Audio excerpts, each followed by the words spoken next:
Welcome back. Thanks so much for rejoining us. I am Bryan Vogt, your host of Ready, Set, Sold. And as I left you before in the last segment, we talked about that dreaded thing of mind subsidence. And being on the Metro East, there is that element of mind subsidence. And Joe Harnist is my guest from, he's the president of Harnist Insurance, been doing this forever, doing insurance.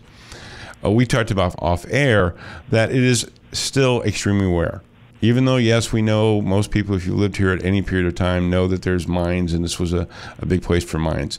It's very, very rare. So I don't want to get people thinking that, oh my gosh, if I have a house, this is what's going to happen to me. It just doesn't. But what I wanted to bring up, and that's why I was so happy that Joe's with us again in this segment, is the situation is if you do have potential mine subsidence, but you still need to sell. Now, on the real estate side, very briefly, is that you have to declare that. If you have mine subsidence, that is something that you want to declare. You want to protect yourself and let buyers know that. But there's some options that, quite frankly, I didn't even know about, and that would be there is traditionally a settlement. Maybe you can kind of just briefly walk us through what a mine subsidence deal would look like, Joe, and then we can take it from there.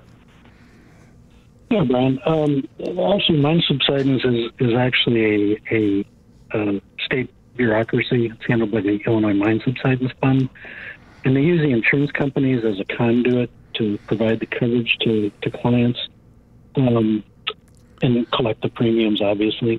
But subsidence claims, if you're trying to look at a house that has a claim, those claims can actually be assigned to a new owner. So say you have a home with a claim and that owner has collected some of the claim money to make temporary repairs for things that have gone wrong and stuff, and the subsidence has not ceased, then you can go to the Illinois Mine Subsidence Fund and get an assignment of that claim to the new owner from the previous carrier, so that things going on after you purchase a home, you still have money from that claim to help offset those expenses going forward.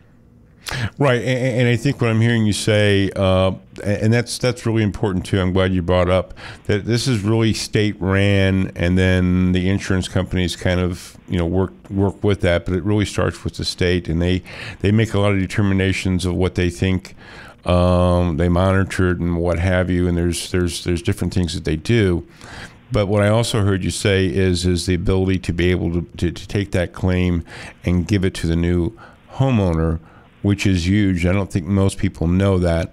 Again, this doesn't happen very often, but we have seen situations where, again, many times people think of mine subsidence as kind of this gigantic sinkhole, and the house is eventually going to go, it's going to evaporate.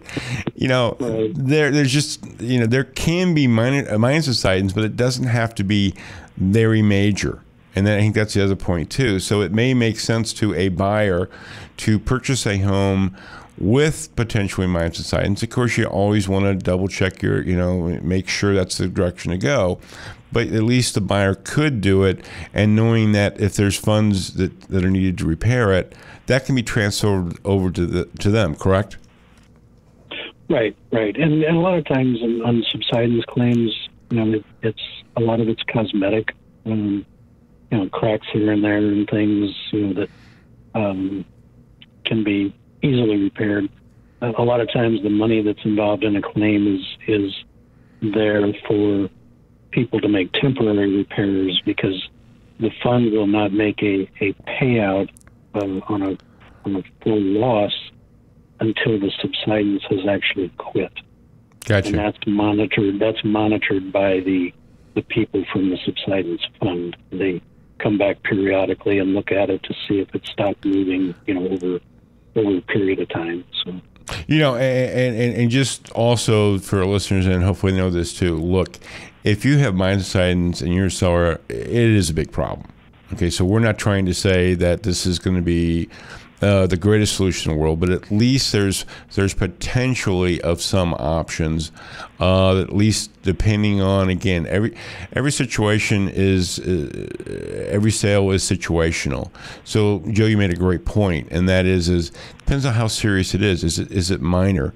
One of the things that we run into, Joe, and maybe again you guys do too, is especially older homes, they'll have those cracks up around the ceiling, and they'll be on the wall, and sometimes people jump to the conclusion that it's mine subsidence when it's just settling. Yeah, that does happen a lot, and even with basements and anything dealing with concrete, you're putting a solid structure on a movable surface, and like you said, compaction of soil, sinking, water, there's a lot of things that can affect that concrete or concrete block, whatever the case may be, that can create cracks and everything. It doesn't necessarily mean that it's mine subsidence.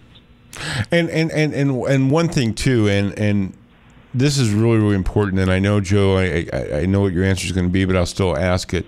Look, it rarely happens. It's unlikely to happen, where you live in O'Fallon, Belleville, Swansea, near Skyforce Base, any of those things. Having said that, should people have mine subsidence insurance? That's my question to you, Joe.